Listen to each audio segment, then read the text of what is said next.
All right, today we're going to be working on, for Math 1 Honors, 10.2 task about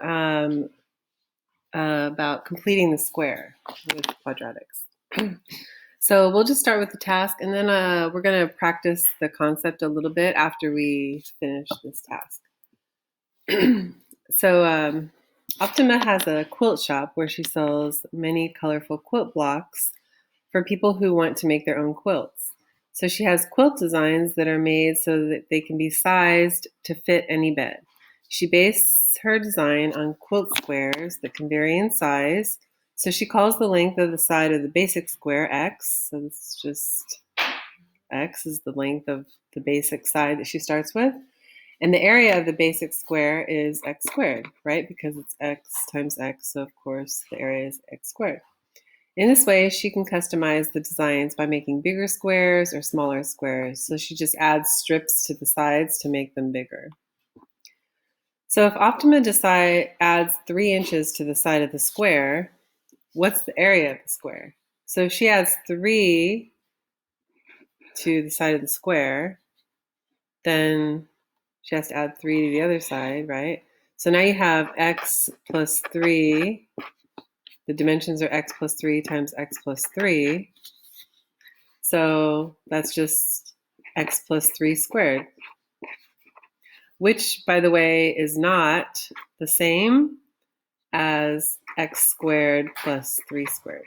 So make sure that you're writing it this way, like quantity squared. It's not the same thing as this.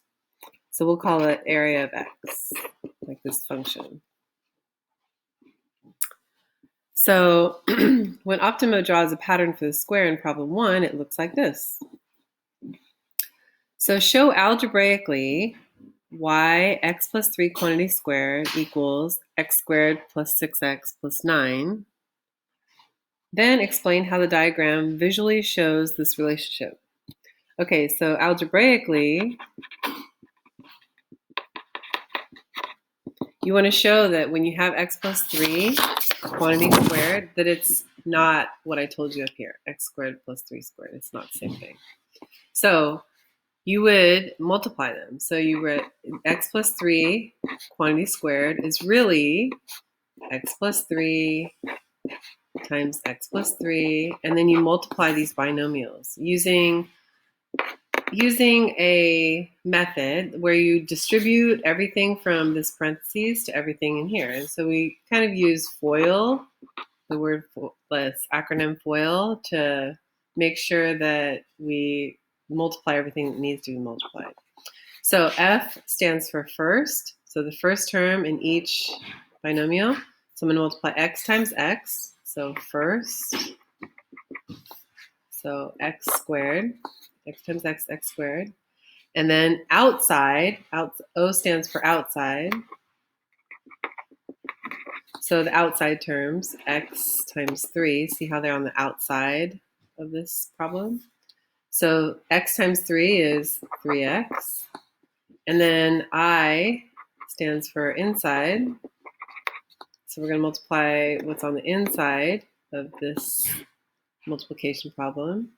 So 3 times x is another 3x plus, and then L stands for last. So the last term from this binomial multiplied by the last term from this one. So 3 times 3, which is 9. And then we can actually go ahead and simplify that because you have some like terms here. So this is x squared plus 6x plus 9. So that's the way that you can algebraically prove or show why x plus 3 quantity squared is really x squared plus 6x plus 9. Okay, and then it says also explain how the diagram visually shows this relationship. So from the diagram, x plus 3 is the dimension or length, right? Dimensions are like length times width of each side.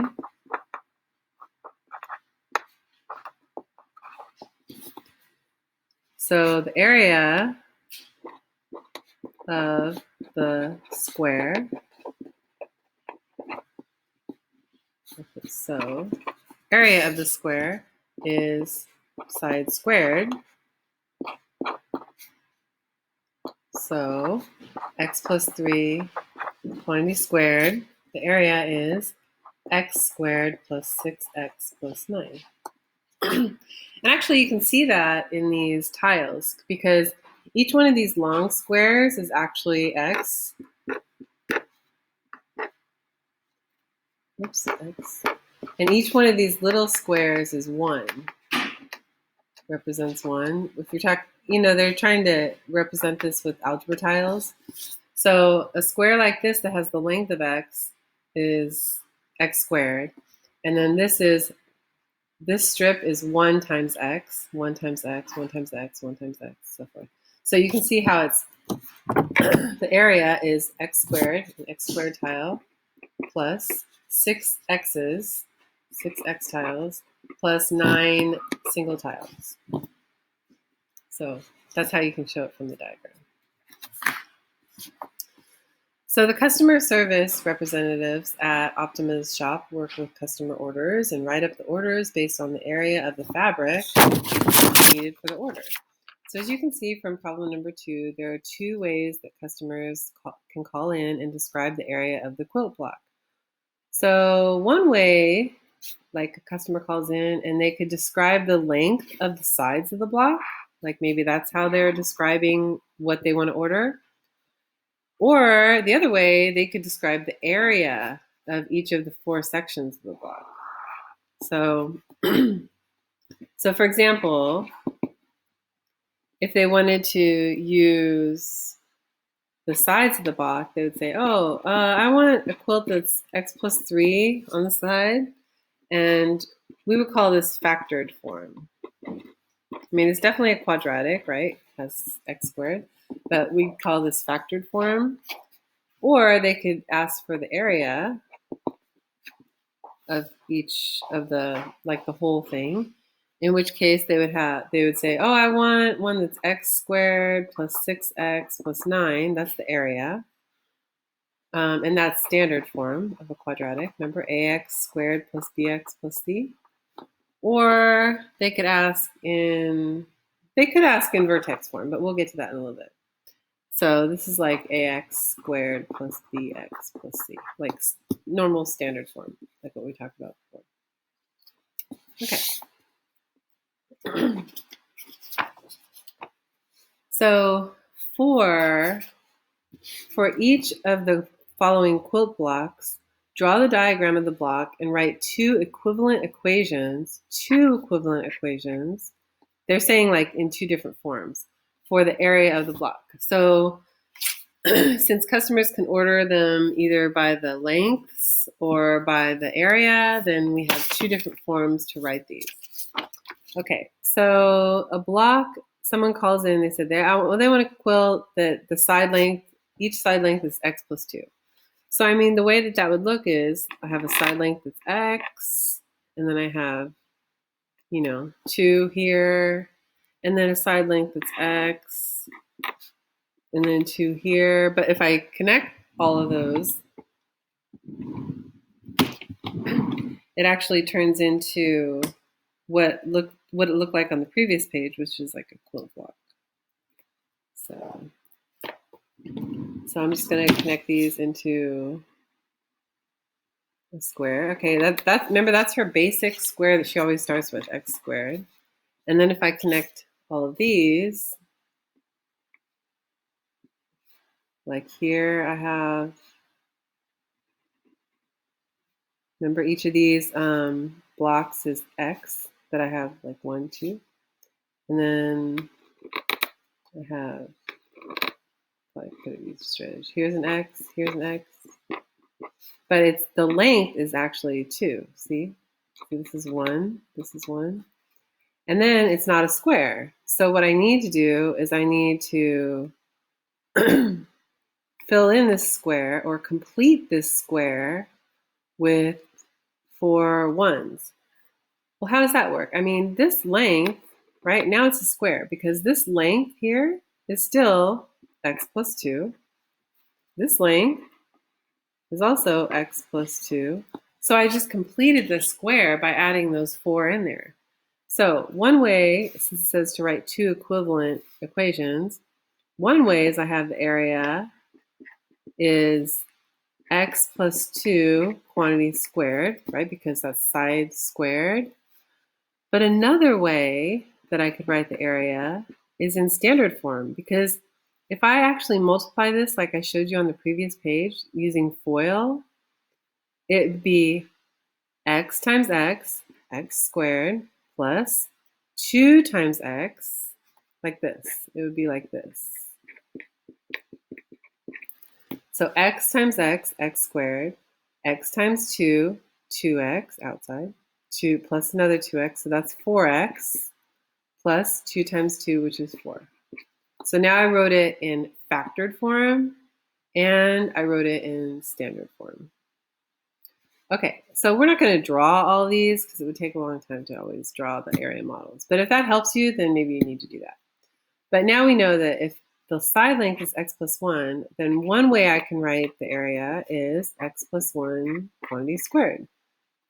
Another way I could write the area is to actually FOIL this or multiply it out, which is going to be x squared plus 1 times x plus 1 times x, which is 2x, plus 1 times 1, which is 1.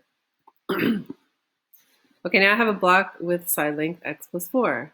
So one way I can write it is, obviously, x plus 4 squared. That's factored form. And then another way that I can write it is I can use FOIL. Like if I multiply it out. This is basically x plus 4 times x plus 4. So I multiply the first times the first, right? FOIL, x times x, x squared, plus 4x plus another 4x is 8x, plus 4 times 4, which is 16. And we'll talk about going backwards from this form, like factored form or standard form to factored form, a little bit later in the module. That'll be called factoring. Okay, block with side length x plus 6 would be x plus 6 quantity squared, or I can write x squared plus 6x plus 6x is 12x, plus 6 times 6 is 36. Okay, you can do that with subtraction also. So I have area is x minus 3 quantity squared, right? And then if I was going to FOIL x minus 3 quantity squared, think about what that does, how that changes like my standard form. So I'm going to write my standard form. X times x is x squared minus 3x minus another 3x is negative 6x. You see it changes this sign right here. And then I have negative 3 times negative 3, which is positive 9. Okay, and then here you'd have area x minus 5 is x minus 5 quantity squared. And in standard form, you'd have x times x, which is x squared, and then minus 5x, and then minus 5x again, which is negative 10x, and then negative 5 times negative 5, which is plus 25. All right, so it says, what patterns do you notice when you relate diagrams to two expressions for the area? So x plus whatever it is, whatever that number is, quantity squared, represents the dimensions, right? The side lengths.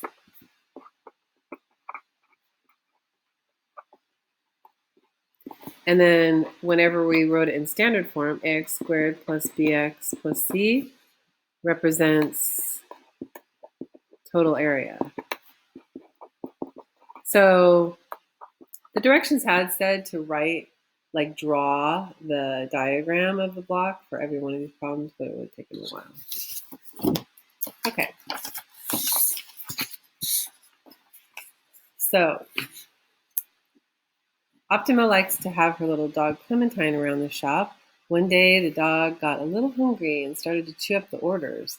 So when Optima found the orders, one of them was so chewed up that there were only partial expressions for the area remaining. So help Optima by completing each of the following expressions for the area that they describe a perfect square. So basically, in diagram form, what she's saying is that, like, oh, she knows that the order contains an x squared block. And she also knows that there's 4 other x's somewhere. Like, to make a square, it has to be even on both sides, right? But it's actually asking, what goes here without having to actually draw the model and figure out what goes there. So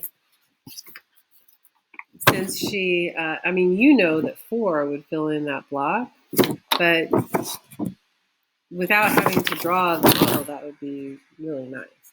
So this, that 4 has to go here. So how? It says write 2 equivalent equations for the area of the square. Well, then this would be x plus 2, right? Quantity squared. So that's one way to write the area. But I have to write it in another form. So I have to write it in standard form. So another way to write it is x squared plus 4x plus 4. You can see that. X squared plus 4x's plus 4 little ones. Okay, so x squared plus 6x plus what? So I got to figure out what goes on the end of that, but I don't want to have to draw it. So now we're just going to talk about how to actually go through the steps of completing the square. So completing the square algebraically without having to do this area model. So I'm just going to switch to my notebook so I can write some notes. Okay, so how to complete the square. So even though the curriculum is using quilts to demonstrate this, really you can just do it algebraically. Pretty easy.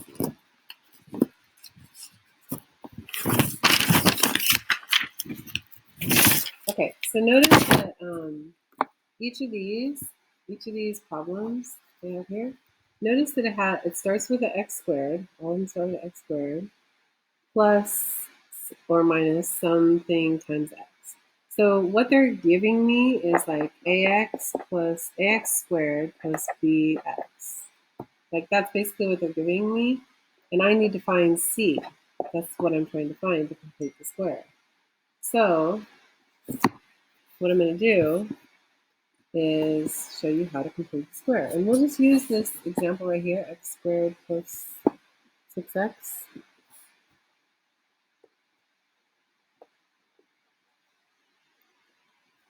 And if I was to draw if I want to complete the square, what I need to do, actually I'll just go back to this and then I'll show you how to complete the square. Okay, I want to take half of b, right? Because this is ax squared plus bx. Take half of b and then square it, and that will give me what c is. So I have x squared plus 6x. Half of 6 is 3. 3 squared is 9, so I know that that's what I needed to complete the square. Okay, so now I've written it in standard form. And then it says to write 2 equivalent forms. So the factored form of this is just x plus half of this, squared, right? Because imagine if we drew the block, you'd see each side would be x plus 3, but the area would be x squared plus x plus 9. Okay, so here I have ax squared plus bx, and I need plus c, whatever that is. So again, I'm going to take half of b, so half of 8 is 4, square it, and I get 16. So that's one way to write the area. And then if I want to write it in factored form, I'm going to take half of b, which is 4, and it's just x plus 4 going to square. Okay, now I have subtraction, but it doesn't matter. This is still ax squared plus bx, and then plus something I do. So I'm going to start with x squared, take half of b. Half of negative 12 is negative 6, and then square it. So negative 6 quantity squared is 36. So that's one way I can write it in standard form. And then if I want to write it in factored form, I take half of this. Half of negative 12 is negative 6. So it's just x minus 6 quantity squared. Okay, again, now this one is going to be a little bit trickier because b is not even. So I'm going to go ahead and write it. I mean, I still want this, right? I'm still trying to figure out what this is to complete the square. So I'm going to take x squared and then half of negative 3. Think about that. Half of negative 3. Half of negative 3 is negative 3 halves, right? And then I have to square it. So negative 3 squared is 9. 2 squared is 4. Okay, so here's my standard form. And then if I want to write it in factored form, I just take half of, okay, so half, so I have x minus, and then half of whatever b is, 3 over 2. And we can have it minus 2. Okay, again, this is an odd number. So when I take half of it, think about this, I want half of 11, right? So that's 11 halves. And then I'm going to have to square it. So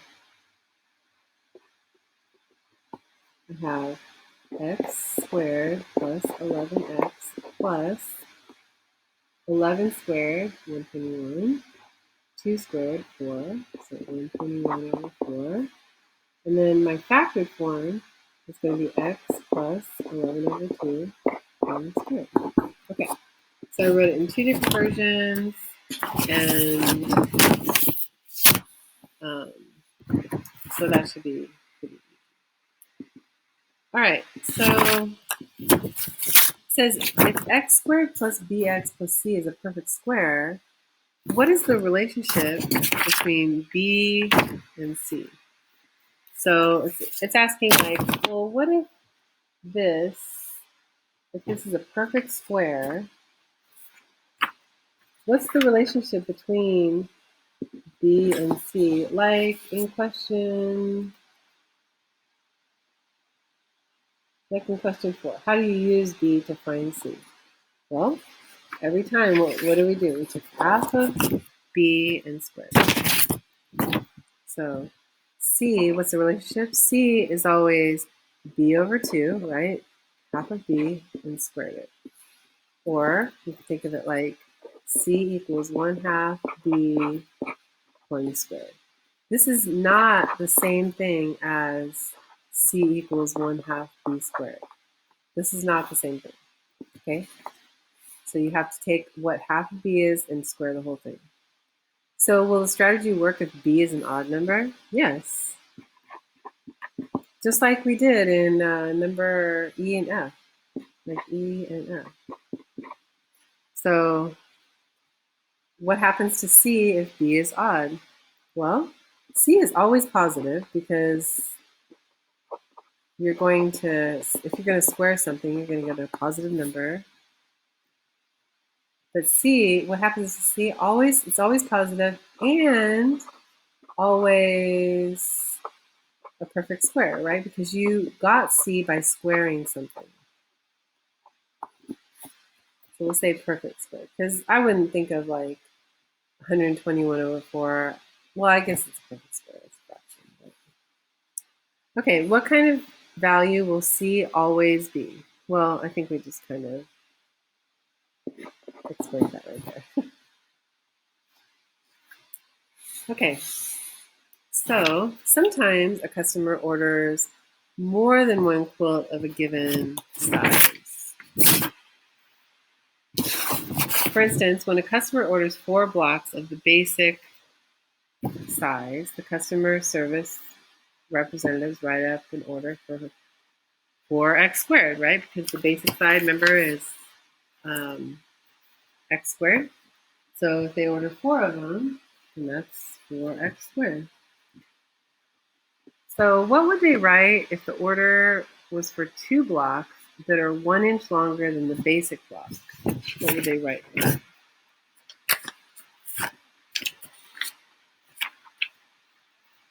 So write the area function in 2 equivalent forms. Okay, so 1 inch longer than the basic block would be x plus 1, 20 squared, right? But they want 2 of them. 2 of them.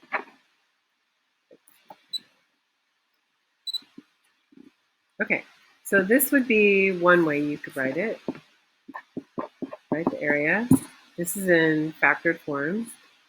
Or you can write it in standard form. So you would have to first FOIL this, which is x plus 1 times x plus 1. And then you would multiply it by 2. So you have, remember, first times first, x squared, first times last, like outside, inside, so that's plus 2x, plus 1 times 1, which is 2. But then you have to multiply it by 2. So I need to multiply this by 2, and I would end up with standard form, which is 2x squared plus 4x plus 2. So I wrote it in 2 different ways, in factored form and in standard form, like ax squared plus bx plus c. What would they write if the order was for 3 blocks that are 6 inches shorter than the basic block? So that would be 6 inches shorter than the basic block would be x minus 6 squared, but they want 3 of them. So here's one way to write it.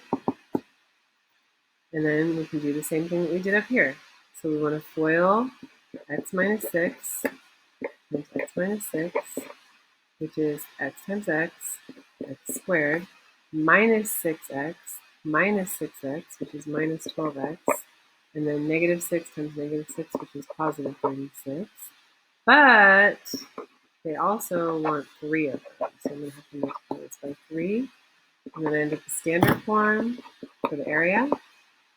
Is 3x squared minus 36x plus 3 times 36, which is what? Wow, I'm thinking 108, maybe? Yeah. Okay, so here's some practice problems. Complete the square on the following expressions to write the expressions in the form a times x minus h squared. Remember, this is like the first part of vertex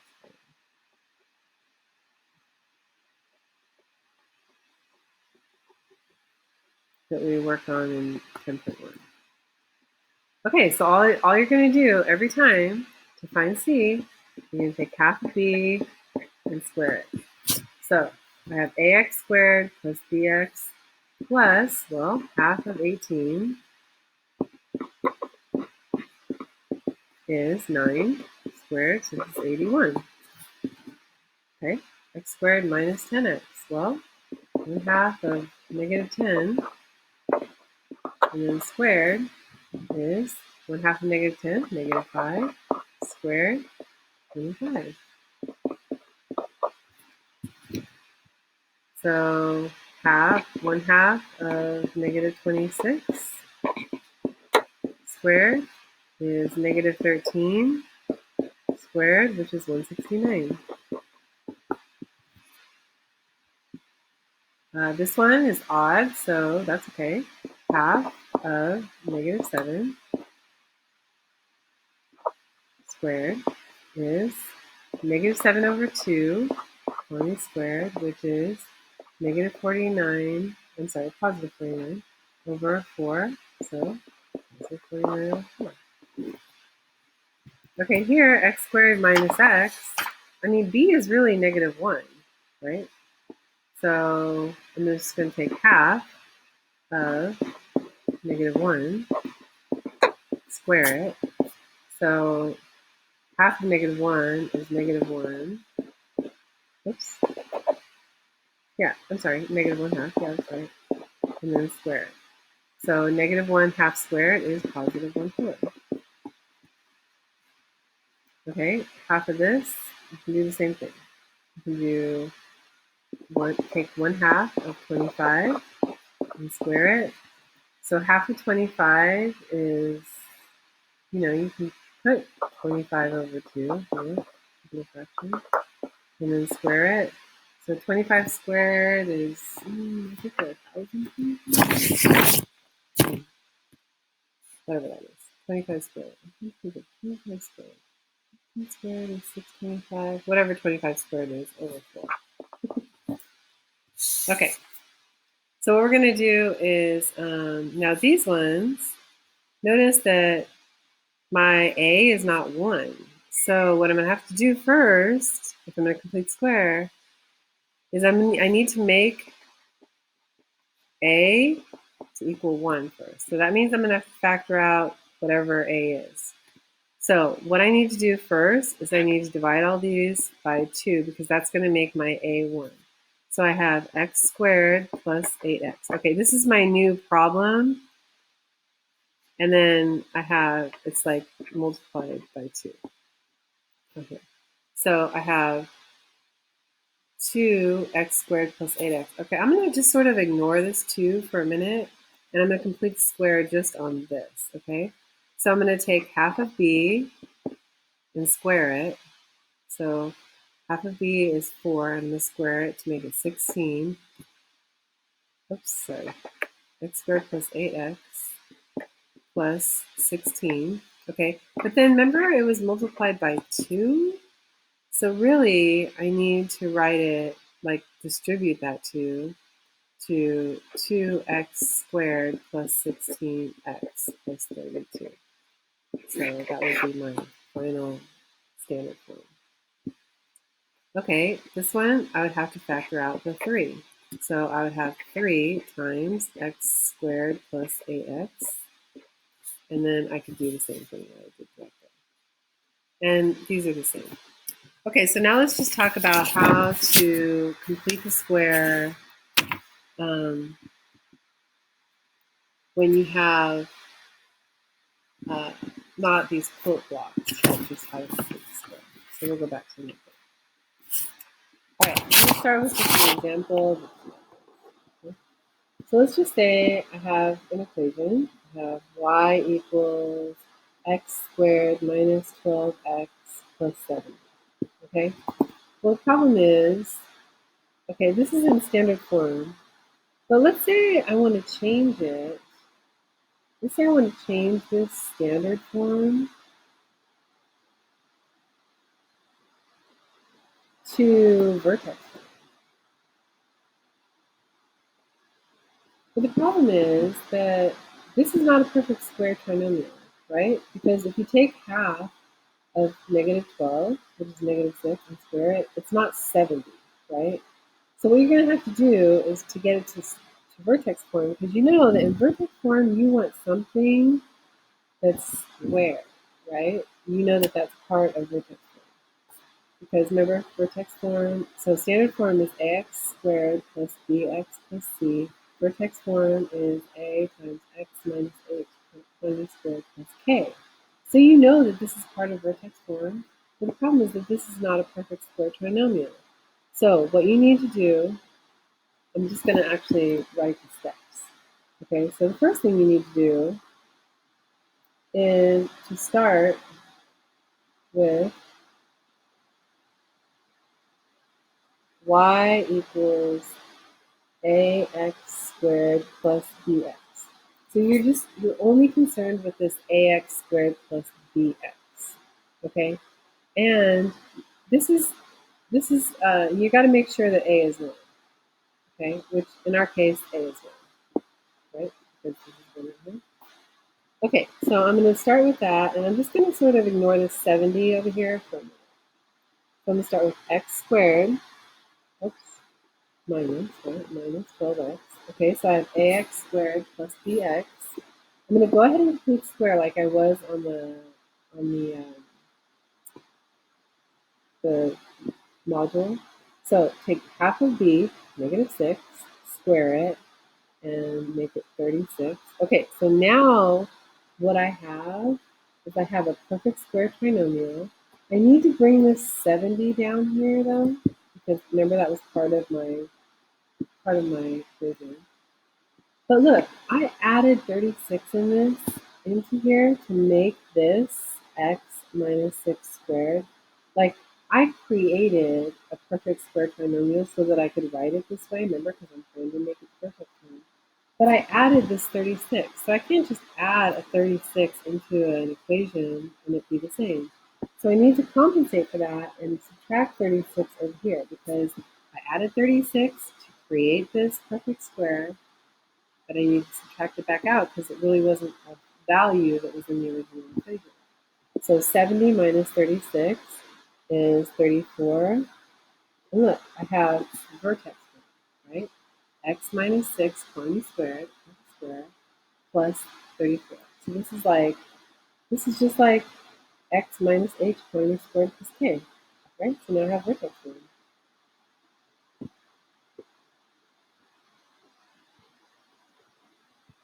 Okay, so back at our steps, I forgot. We're writing steps. Okay, so we started with ax squared plus bx, and then I want to complete the square by taking half of b and squaring it, and that gives me a new c, sort of a new c. Remember, like I had c back here, but it wasn't a perfect square, so I created a new c. Okay, and then I need to add or subtract c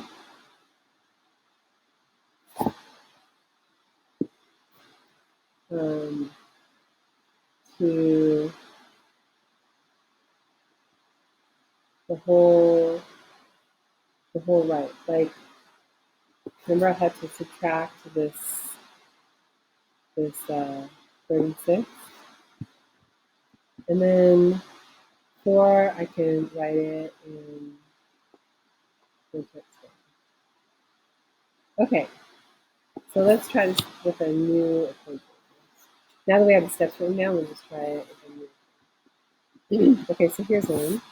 2x squared minus 12x plus 23. Okay, so the first thing I need to do is I need to make, remember, you got to start with a being 1. So that's the first thing I have to do. I have to divide this whole thing by 2 to make a equal 0. All right, so now I have this 2 out here. It's just going to kind of hang out there. Just forget about it for right now. And then I have x squared minus 6x plus, this is kind of tricky, right? 23 over 2. Like, I don't love it, but all right, I'm just going to forget about this 2 for a minute, and then I'm going to do my next step. Start with y equals ax squared plus bx.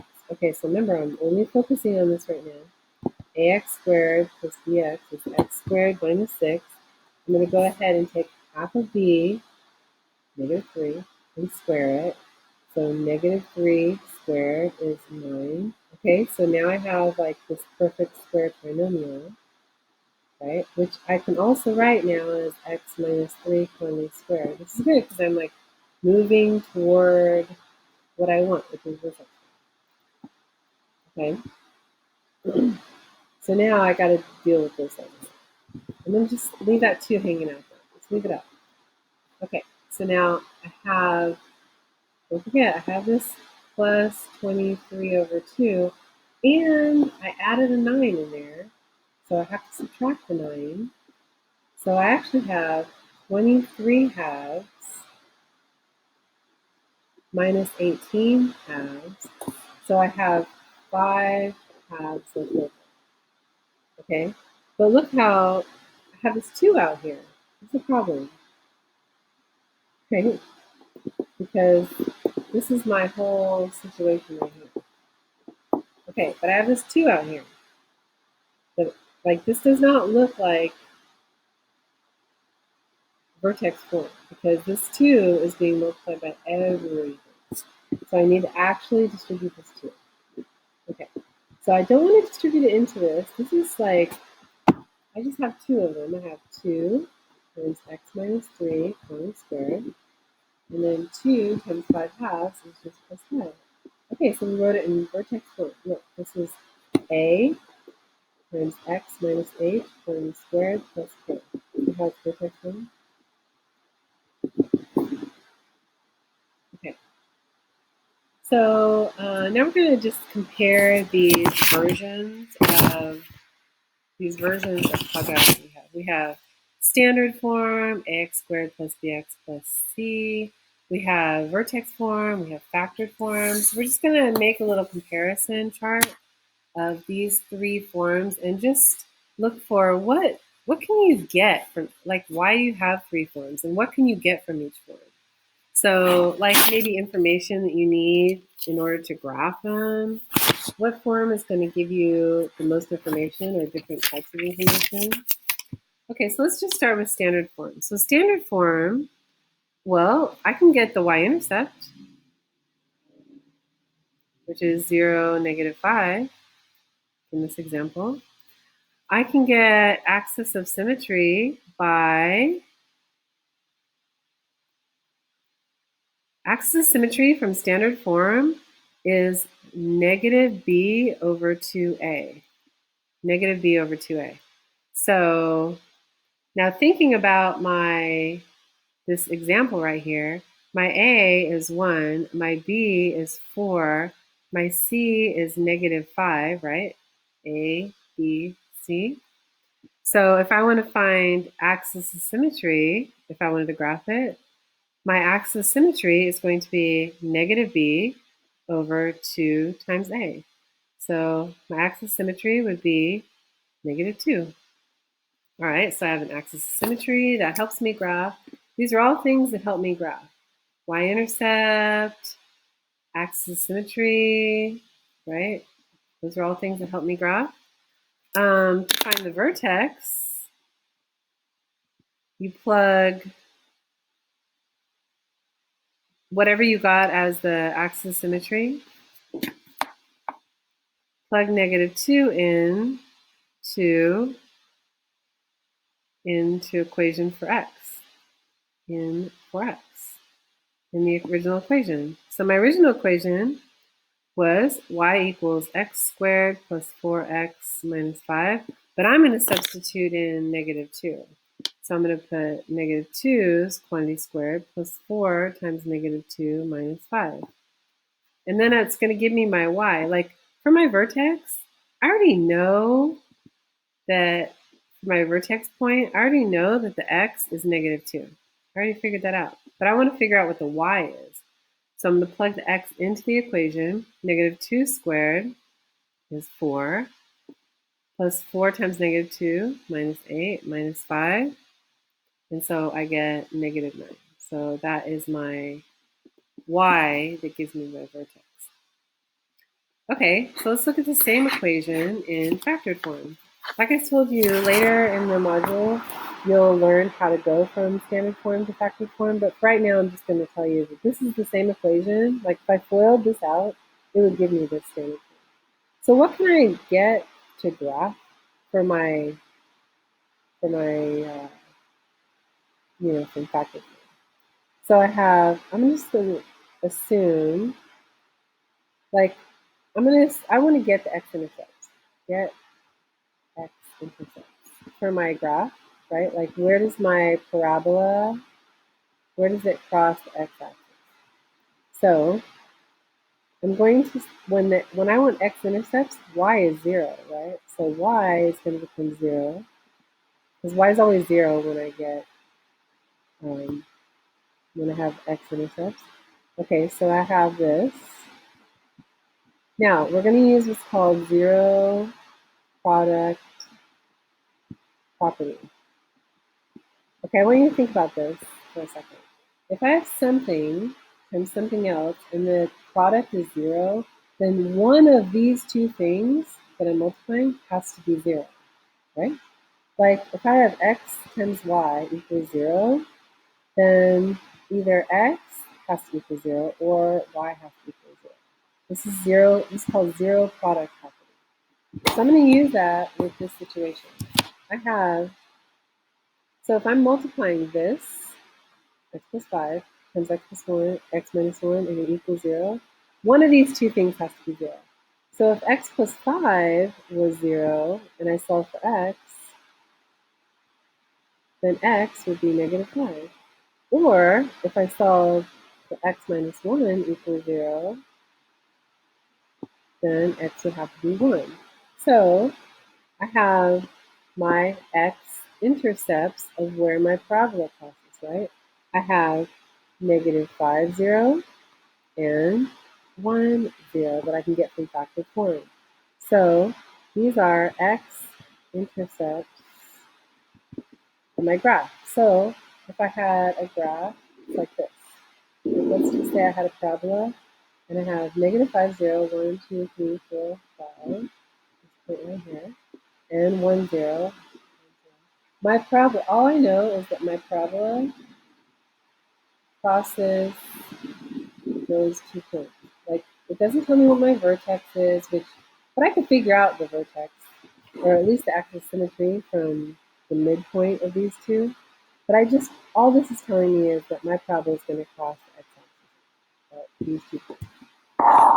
Okay, so now let's look at vertex form. How does vertex, here you're going to get x-intercept. That's what you're going to get from the graph. Okay, what am I going to get from vertex form? Lots you're going to get from vertex form. You know that because in 10.1, that's what we did. We put graphing from vertex form. Okay, but I have standard form, so I need to practice completing the square to get vertex form.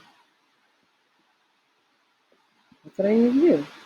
I don't have vertex form, I have standard form. So this is good, just practicing. Okay, so remember, start with ax squared plus bx. Okay, so ax squared plus bx, so this is x squared plus 4x.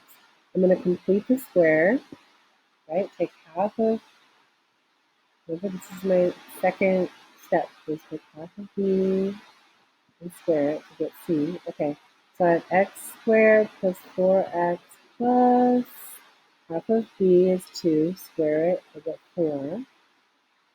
And then I need to accommodate for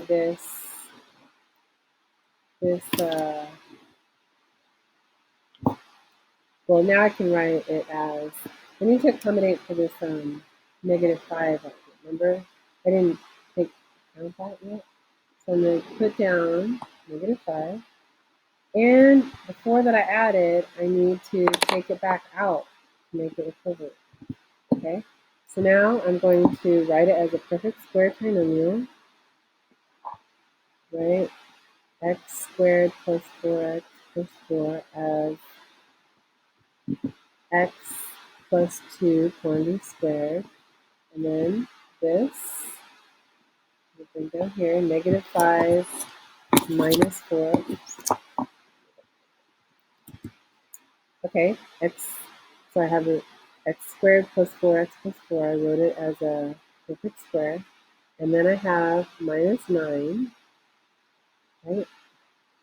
Okay, so I have vertex form, right? I have y equals ax minus h squared.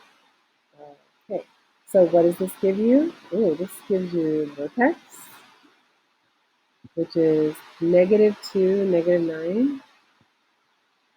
Remember how vertex form is x minus h? So if it's a plus, that means your x is negative. It gives me axis symmetry,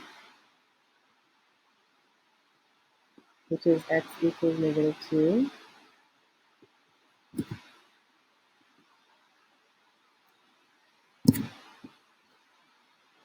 And if a wasn't 1 to start with, then it would tell me Like if I had something other than one in front of here, it would tell me if it's more narrow or wider. Vertex form is super helpful.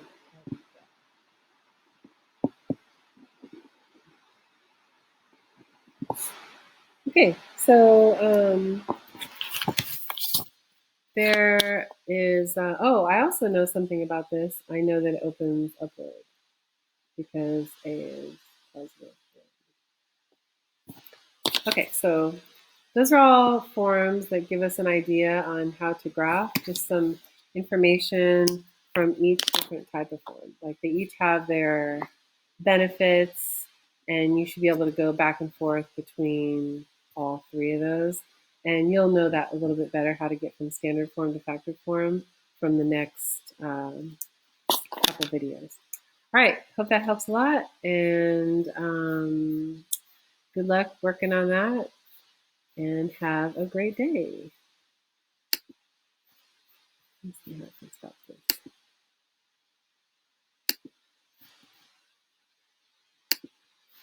Oh, I can't find my thing. I can stop recording. There we go. Okay, stop.